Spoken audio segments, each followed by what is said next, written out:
portal congregar.blogspot.com.br. A salvação em Jesus é para todos.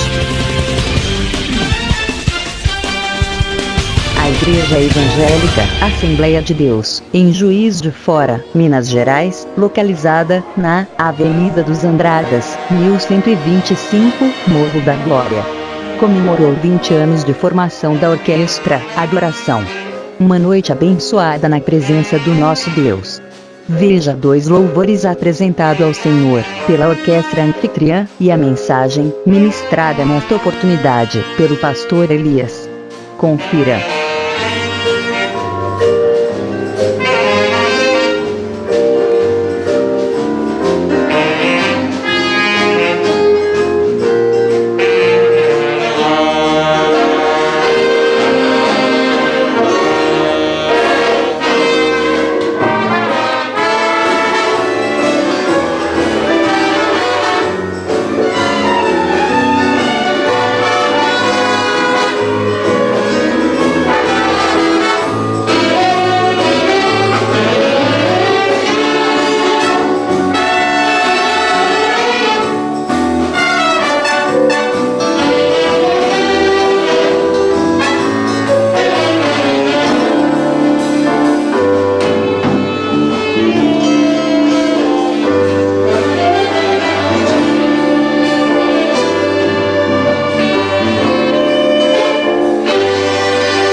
Saúdo a todos com a paz do Senhor.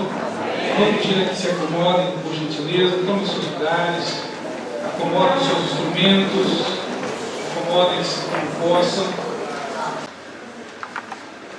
Amados, em primeiro lugar, uma palavra de parabenização à Orquestra Adoração, da qual eu também sou integrante, ainda que não estou tocando esse ano, em virtude do nosso compromisso em pastorear a congregação do bairro Esplanada, mas é uma alegria muito grande e estar fazendo parte dessa festividade com vocês. Fica aqui a minha palavra de parabenização.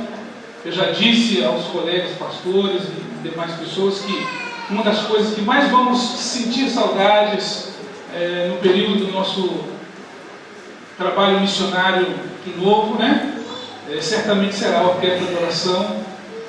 Levaremos ali alguns CDs, algumas fotos, e sobretudo em nosso coração, né? A lembrança de poder ter participado com vocês. Fica aqui o meu agradecimento sincero, de todo o coração, ao maestro Anderson, ao pastor Anderson e demais, por esse convite para pregar nessa festividade.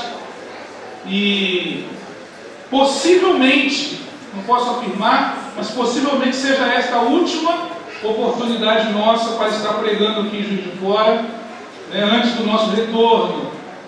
Então eu fico muito alegre, muito feliz por essa oportunidade, e quero também, a modo de testemunho, contar para os irmãos. Nem todos sabem disso, mas desde o ano 2007, quando o nosso processo de retorno para o Brasil, depois de haver servido por mais de 10 anos no Uruguai, quando regressamos de forma súbita, de forma inesperada, e depois tivemos então que permanecer por um período longo no Brasil, numa situação completamente adversa, difícil.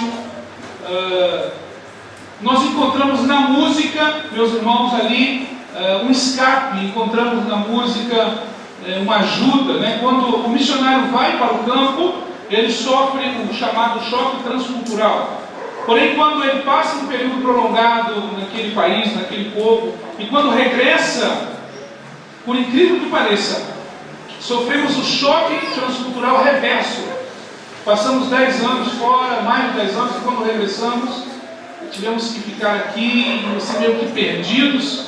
E foi exatamente na música que nós encontramos ali a ferramenta que Deus usou para mim, para minha esposa, para os meus filhos, para a readaptação na igreja local, para o equilíbrio emocional. Enfim, eu me lembro que estava ainda em Montevidéu quando a Giovana me telefonou e disse: Elias, eu coloquei as crianças na aula de música, tem um professor aqui, o qual já foi referido nessa noite, né? O nosso querido professor Rinaldo Miguel. E ele disse: olha, é um professor maravilhoso, e as crianças estão matriculadas, e eu também vou entrar, e quando você chegar também você entra. Enfim, os irmãos nos ajudaram muito. Eu me lembro que, orando a Deus e perguntando ao Senhor o que fazer, que direção tomar, como reorganizar a nossa vida, meus irmãos, foi através do caminho da música que o Senhor nos deu essa graça, né? Ingressamos ali ao Conservatório Estadual de Música, Débora, Eliezer e eu, e através deste meio, através do carinho dos irmãos, do apoio de todos vocês, nós tivemos aqui uma verdadeira acolhida, né? E pudemos então dar início, o reinício à nossa adaptação aqui no Brasil.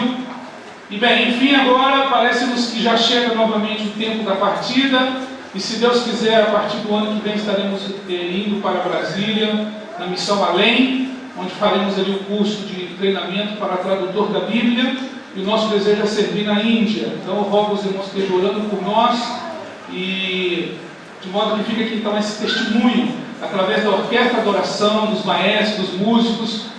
Foi de muita bênção, foi de muita graça para todos nós. O Eliezer optou por ficar aqui permanentemente no Templo Central. A Débora, ela nos acompanhou nas congregações que tivemos, e ainda na última quarta-feira foi uma alegria muito grande vê-la tocar violão e cantar sozinha num culto. Foi uma alegria imensa. Então fica aqui a nossa gratidão a todos vocês, irmãos, igreja e orquestra. Muito bem, dada esta palavra introdutória, eu gostaria de mostrar uma coisa que eu trouxe para vocês aqui, olha. Por favor, preste atenção. Eu não trabalho na Editora Abril, mas eu trouxe aqui um exemplar da revista Veja. Está vendo só aqui na cara do Barack Obama, estampada, né? Muito bem. De 11 de setembro de 2013, é a edição de número 37. Nessa época, nós estávamos aqui no auge desse problema da espionagem, né? Então a Veja oportunamente trouxe essa matéria como carro-chefe e outras mais. Porém, duas matérias me impactaram tremendamente ao ler a revista, e eu separei para compartilhar com vocês nessa noite. A primeira delas não é tanto uma matéria, mas sim apenas uma citação de uma história tremenda, impactante, talvez você já tenha lido, ouvido alguma coisa a respeito, Diana Niadi. Diana Niadi é uma nadadora americana de 64 anos de idade. Paz, meus senhores, 64 anos de idade. E no mês de setembro, então, depois de 4 tentativas frustradas, nos últimos 30 anos, então nos últimos 30 anos, Diana Niadi tentou 4 vezes e não havia conseguido. E agora, finalmente, ela concluiu a nado e sem proteção contra tubarões, a travessia de 150 quilômetros entre Havana e Miami, em 53 horas. Fantástico isso, não é mesmo? Isso é uma história de superação, de motivação para todos nós. Quando eu li isso, me senti desafiado. Então eu vou usar essa introdução, porque talvez você esteja tentando aprender um instrumento, por exemplo. Você vê aqui as orquestras que abrilhantaram a nossa festividade. Você, eu estou louco para estudar, mas eu não consigo aprender música. Bem, está aí um exemplo, uma motivação para você dessa senhora de 64 anos que tinha um sonho e perseguiu esse sonho. E é exatamente esta epígrafe da notícia que diz: você nunca está velho demais para perseguir o seu sonho. Eu creio que cabe aqui aquele hábito dos pregadores modernos, né? Diga para quem está ao seu lado: por que não? Você nunca está velho demais para perseguir o seu sonho. Por favor. Eu não sei qual é o sonho que você tem, se é uma conquista, se é um concurso, se é uma carreira. Não sei qual é o seu sonho, mas você nunca está velho demais. A Diana Niadi conseguiu isso, né? Então fica aqui esse exemplo, essa história desafiadora, motivacional para cada um de nós. Quanto à segunda matéria, eu farei referência dentro de alguns instantes. Agora eu gostaria de pedir a atenção de vocês todos para o texto bíblico básico desta nossa festividade, desse 20º aniversário, que é precisamente o Salmo de número 34. Assim que, por favor, abra sua Bíblia no Salmo de número 34, Salmo do suave salmista de Israel, Davi, para que possamos então fazer leitura desta linda e maravilhosa palavra. Salmo de número 34, o versículo básico é o primeiro, apenas a parte B, não obstante leremos todo o versículo. Diz assim o Salmo de número 34, versículo 1. São palavras do rei Davi: louvarei ao Senhor em todo o tempo, o seu louvor estará continuamente na minha boca. Eu estou lendo na versão Almeida Revista e Corrigida: louvarei ao Senhor em todo o tempo, o seu louvor estará continuamente na minha boca. Um dos primeiros exercícios que precisamos fazer, eu já disse isso aqui em outras ocasiões, repito, quando estamos estudando um texto bíblico, é fazer uma análise comparativa entre versões. Isso vai jogando luz sobre o texto, isso leva-nos, aproxima-nos do original. Portanto, na versão da linguagem de hoje, esse mesmo versículo fica assim: olha, eu sempre darei graças a Deus, o Senhor, o seu louvor estará nos meus lábios o dia inteiro. A NVI também traz algo muito parecido, dizendo que durante o dia inteiro o salmista louvaria o Senhor. Mas, meus irmãos, de todas as versões analisadas, eu encontrei na Bíblia Viva a seguinte colocação. Por favor, preste mais atenção ainda. Salmo 34, versículo 1, na Bíblia Viva. Eu quero que você sinta a força dessa palavra. Eu quero que você perceba aí o tom dessa colocação. Diz assim: louvarei ao Senhor toda a minha vida. qualquer lugar, a qualquer hora, haverá em minha boca palavras de louvor. Que profundidade, meus amados! Como foram felizes nessa versão, nessa tradução, de externar o real pensamento e desejo do salmista em relação ao seu Deus. E eu vou ler novamente para que você então sinta com profundidade: louvarei ao Senhor toda a minha vida, em qualquer lugar e a qualquer hora haverá em minha boca palavras de louvor. E eu exaltava o nome do Senhor enquanto orava nessa madrugada passada e dizia: Senhor, mas como é possível isso? Será que é possível isso? Que um crente em qualquer lugar e a qualquer hora tenha em seus lábios palavras de louvor? Note que a versão não diz notas de louvor. Talvez você não seja tão afinado quanto eu, que não sou afinado. Talvez você não conheça de música, como eu, que não conheço quase nada. Não diz que haja em minha boca um hino de louvor.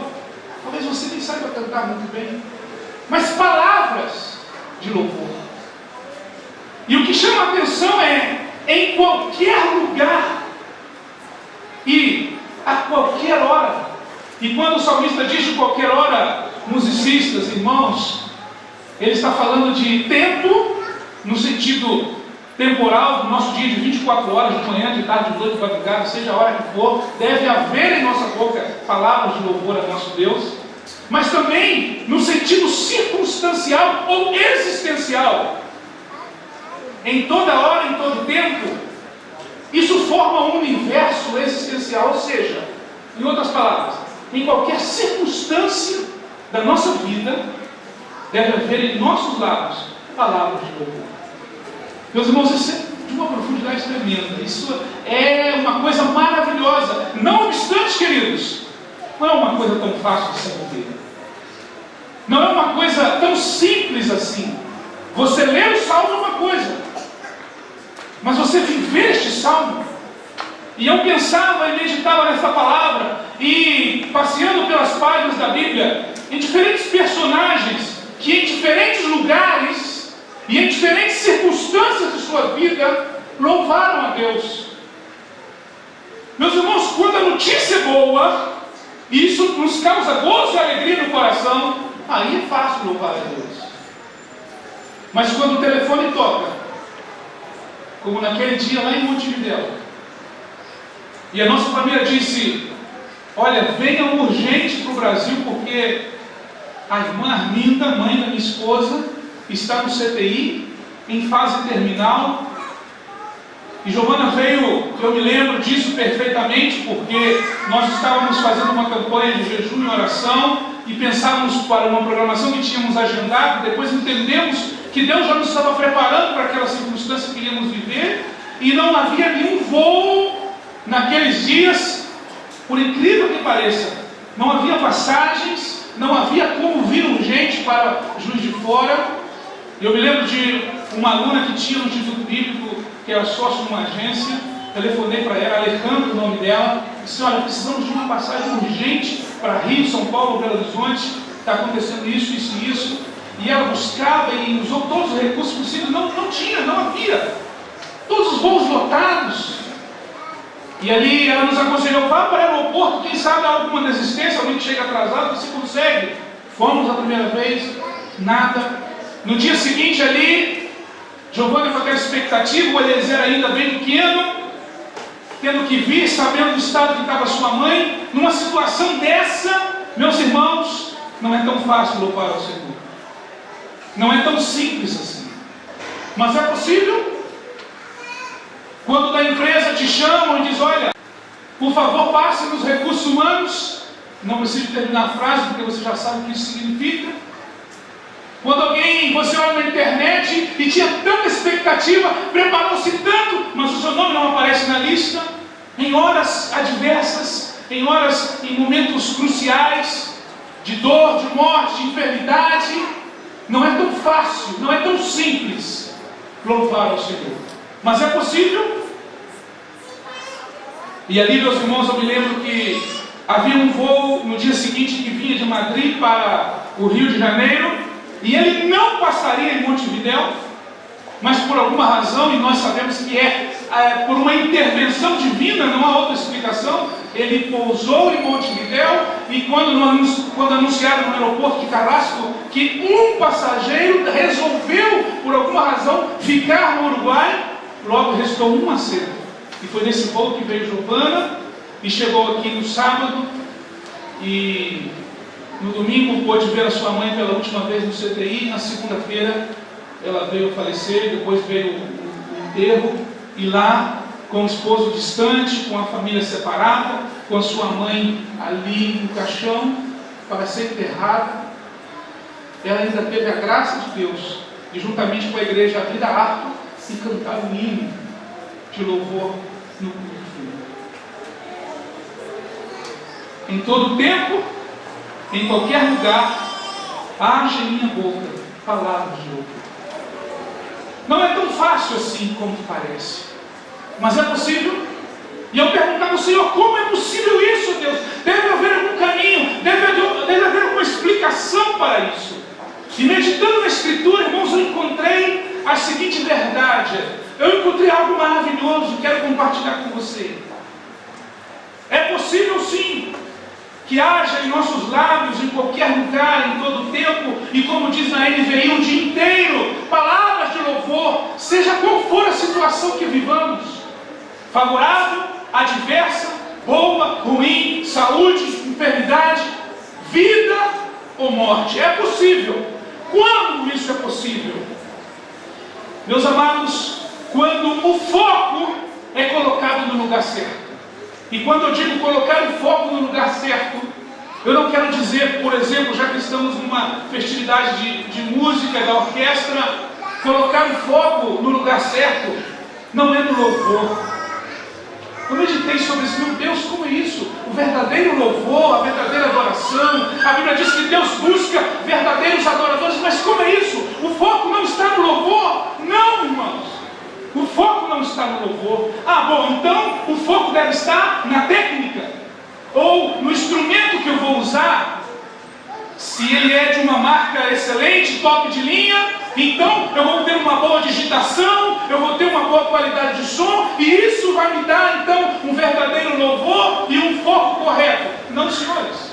Ainda que um instrumento de uma marca boa, todos sabemos que nos ajuda muito, mas não está o segredo na marca do instrumento, no tempo que você tem de música, ou na sua formação musical, ou nos anos que você estudou. O foco correto, meus irmãos, está no objeto do louvor, no alvo do louvor, no destinatário do louvor, a quem o nosso louvor é direcionado, é dirigido.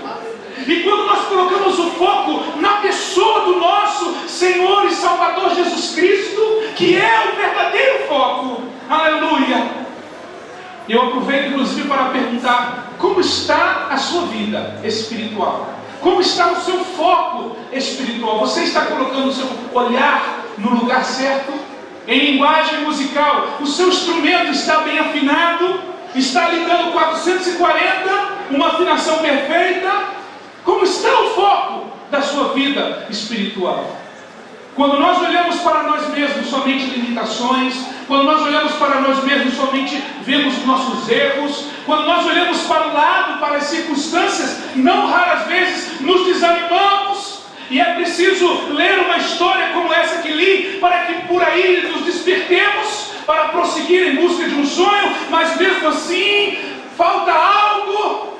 O segredo está em colocar o olhar, colocar o foco na pessoa, no alvo, no destino do louvor, e esse é Jesus. Quando nós olhamos para Cristo, irmãos, ainda que as circunstâncias sejam desfavoráveis, ainda que o contexto seja adverso, mas com os olhos postos no Senhor, arrancamos força da fraqueza, aleluia, vem o gozo do céu que invade a nossa alma, porque a Bíblia diz que a alegria do Senhor é a nossa força, e mesmo na escassez, mesmo na distância, mesmo na tribulação, podemos dizer: bendiz, ó minha alma, ao Senhor, e tudo que há em mim, bendiga o seu santo nome. Talvez você esteja aqui hoje muito feliz, muito bem arrumadinho, muito contente. Talvez você esteja aparentemente tranquila, mas lá no seu interior há uma preocupação, há um problema, há uma incógnita. Talvez, meu amigo ouvinte, você tenha que tomar uma decisão importante, não sabe o que fazer, não sabe que caminho seguir. Talvez você esteja à espera de uma solução. Deixe-me dizer para você nessa noite, em nome de Jesus Cristo, coloque o teu foco em Cristo, coloque o teu foco em Cristo, coloque o teu foco em Cristo. Ele deve ser o destino, ele deve ser o alvo principal do teu louvor, da tua oração e da tua esperança. Louvado seja o nome de Jesus.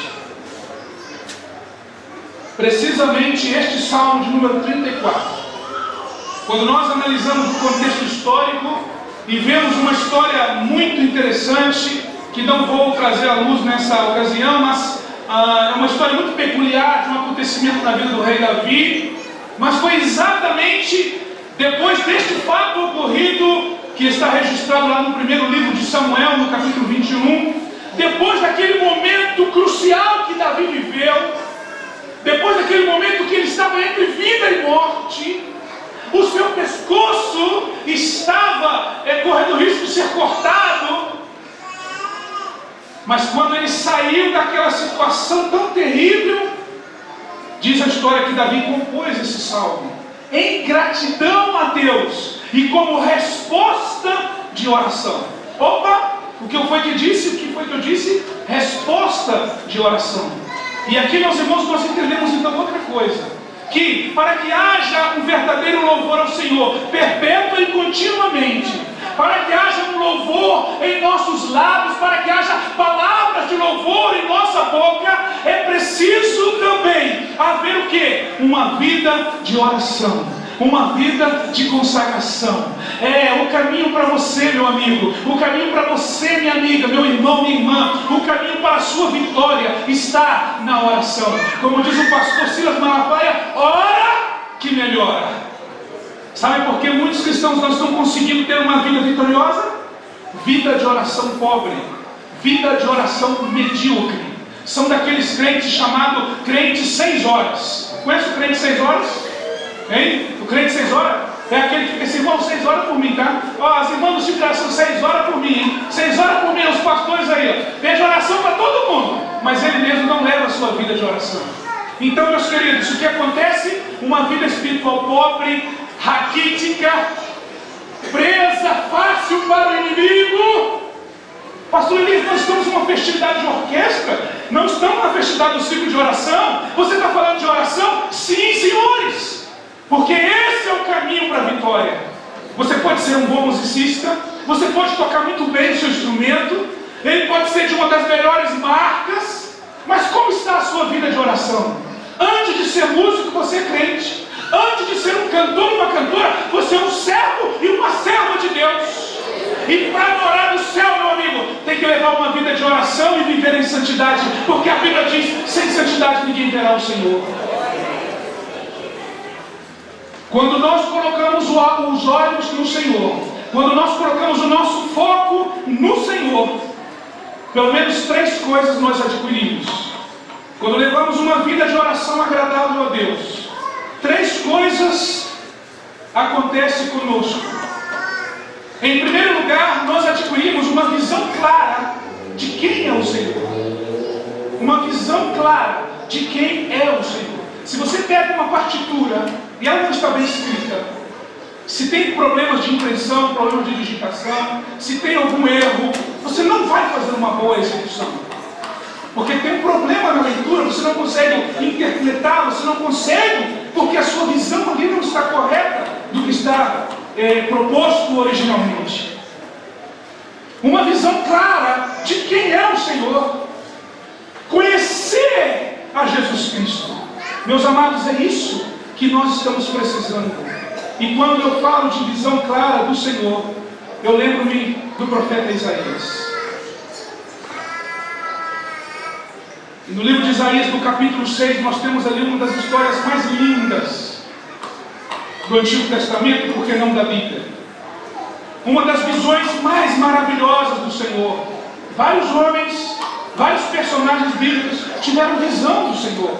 Mas Isaías, eu queria nessa noite trazer a memória dos irmãos. E quando no capítulo 6 ele diz, o texto tão conhecido, no ano em que morreu o rei Uzias, eu vi ao Senhor assentado. Todos nós conhecemos de memória, né, esse versículo, é uma passagem missionária, é uma passagem muito falada, e fazemos menção dos seres angelicais, e fazemos menção do clamor, santo, santo, santo é o Senhor. Isso é lindo, mas preste atenção nesse detalhe. No capítulo 6 de Isaías, foi quando ele teve a visão do Senhor. E há pessoas que pensam que a história de Isaías começa no capítulo 6, mas não é verdade. Se você olha no primeiro capítulo do livro que leva o seu nome, o livro inicia, meus amados, com Isaías já tendo visão, com Isaías exercendo o seu ministério. Isso é que vai dizer que ele já era crente. Em palavras, numa aplicação para nós hoje, ele já era crente, ele já exercia o ministério, mas ele não tinha tido uma visão clara do Senhor. Os irmãos percebem a diferença? Uma coisa é vir à igreja, outra coisa é ter uma visão clara do Senhor. Uma coisa é fazer parte do ministério, outra coisa é ter uma visão clara do Senhor. Uma coisa é ter uma credencial de obreiro, de pastor, de missionário, de maestro, seja lá do que for. E outra coisa muito diferente é ter uma visão clara de quem é o Senhor. Meus irmãos, e quando nós temos uma visão clara da pessoa do nosso Deus, daquilo que a Bíblia nos revela acerca dele, em primeira instância, e também a partir de uma vivência pessoal do nosso Deus, experiência com Cristo, experiência com Jesus, nós começamos a ter uma visão clara do nosso Deus. Isso significa tirar o foco do problema, tirar o foco da adversidade, tirar o foco da angústia, tirar o foco do problema, tirar o foco da interrogação e colocá-lo em Jesus. Postos os olhos no Senhor, diz a Bíblia, autor e consumador da nossa fé. Isaías já era servo de Deus, do capítulo 1 até o 5. Mas foi no capítulo 6 que ele teve a visão. Foi depois da morte do rei Uzias. Eu não quero me estender muito nessa parte também nessa noite, mas eu quero que você entenda que existe uma diferença muito grande entre ir a uma igreja, participar de uma orquestra, de um conjunto, e ter uma visão clara de quem é Jesus. E eu te pergunto nessa noite, qual é a tua visão de Jesus? Quanto você conhece de Jesus? Quanto de Jesus está em sua vida? Quanto de Cristo você vive diariamente? Porque a nossa igreja brasileira está vivendo hoje, meus irmãos, nesses dias finais, estamos na face da terra, estamos vivendo dias terríveis, estamos vivendo dias em que tem se cumprido tremendamente a palavra de Deus, o amor de muitos tem se esfriado, a maldade tem se proliferado muito. E sabem, se lembram daquela segunda reportagem que eu falei, que fiquei impactado da revista Veja?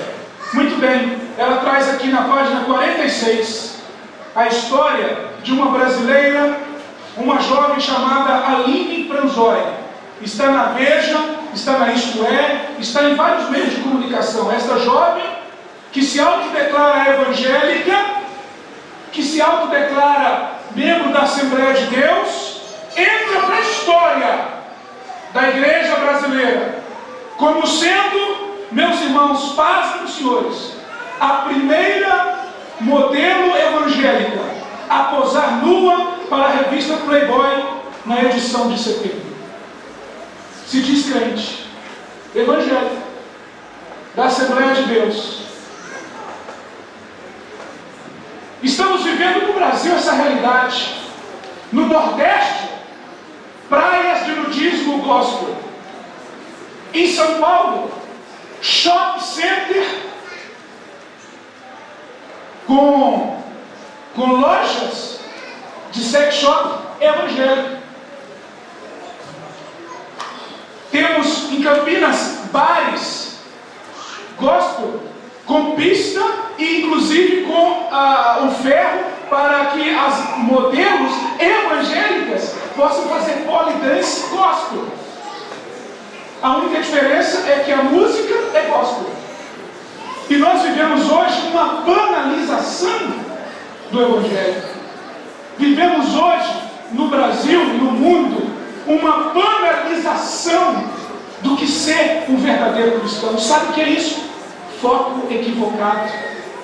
Mas, meus irmãos, não se desesperem, porque a mesma Bíblia que diz em Romanos 5, no capítulo 5, versículo 20, aleluia, que onde abundou o pecado está abundando, mas a Bíblia diz que onde abundou o pecado, superabundou a graça. A mesma Bíblia que diz que no final do mundo, no final dos tempos, o amor se esfriaria e a maldade se multiplicaria, a mesma Bíblia também diz, no livro de Joel, no capítulo 2, que no final dos tempos o Senhor derramaria uma porção especial do Espírito de Deus sobre a face da terra. Qual é a sua visão de Cristo? Em segundo lugar, quando nós temos o foco correto, não apenas temos uma visão clara de quem é o Senhor, mas temos um conhecimento íntimo e pessoal do nosso Senhor. Como tinha o apóstolo Paulo, que pôde dizer: eu sei em quem tenho crido. Você sabe em quem você tem crido? Você conhece quem você tem crido?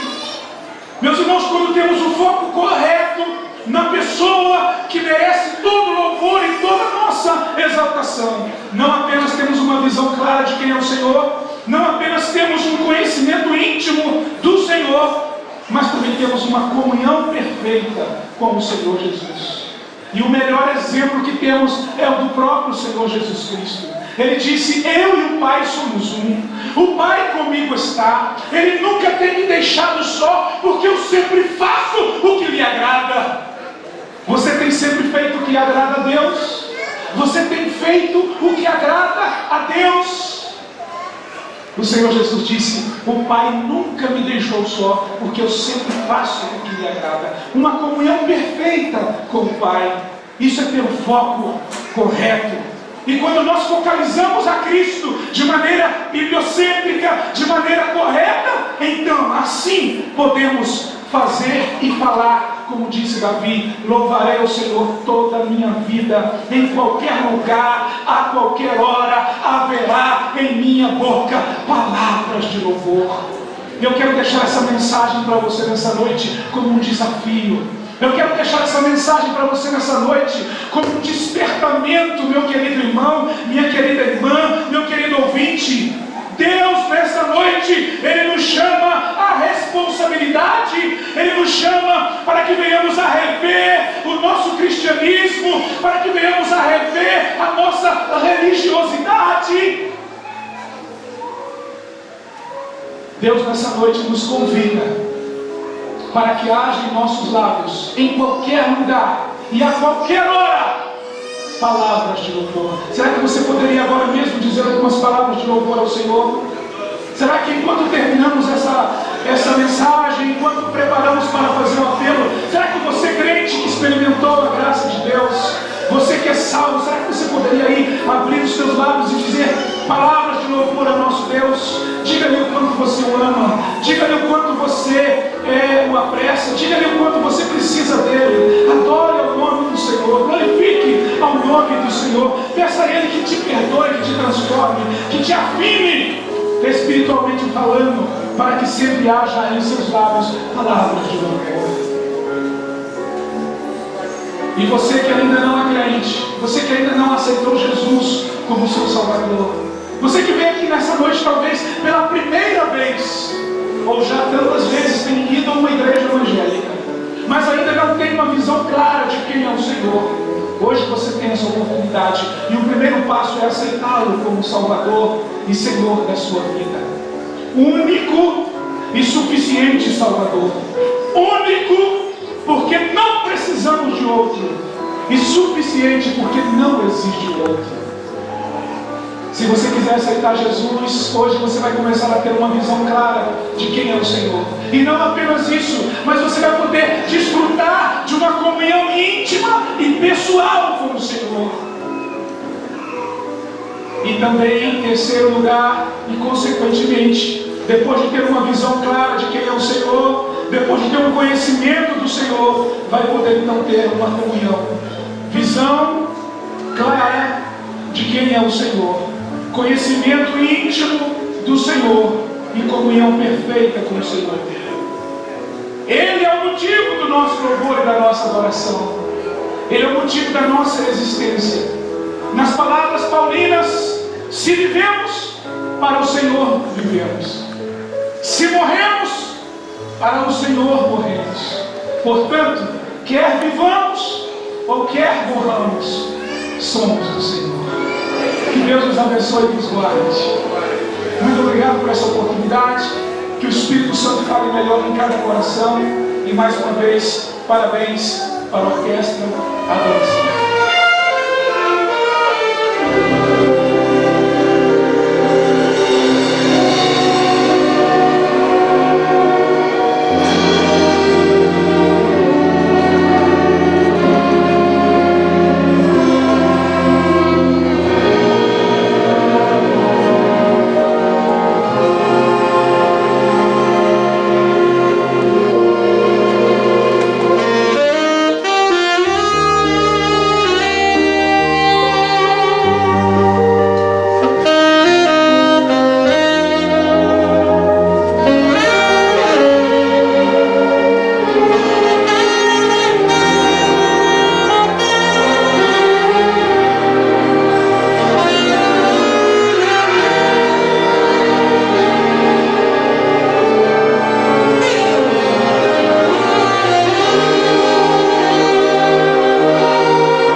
portal congregar.blogspot.com.br. A salvação em Jesus é para todos.